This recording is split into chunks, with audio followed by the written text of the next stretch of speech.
Welcome to Man Does Tech, where I solve the problems you didn't even know you had.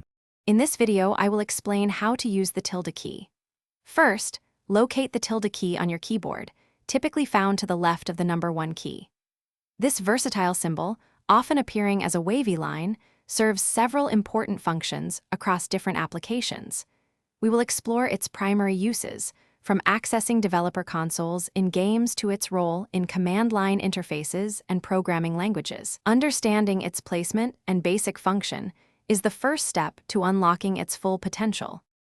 One of the most common uses for the tilde key is accessing the developer console in many PC games.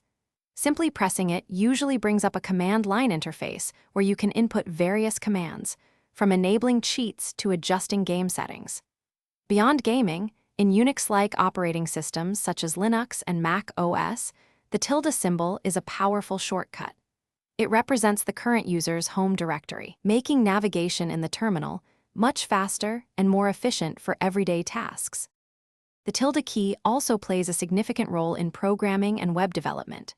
For instance, in cascading style sheets, or CSS, the general sibling combinator uses the tilde to select elements that are siblings of a specified element.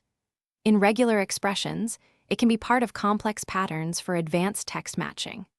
Furthermore, in some programming languages, the tilde symbol represents the bitwise not operator, which inverts the bits of a number, a fundamental operation in low-level programming. Beyond its more common applications, the tilde key has several advanced and niche uses. For example, in academic writing or technical documents, a tilde placed before a number often signifies approximately or around, such as approximately 25 degrees Celsius.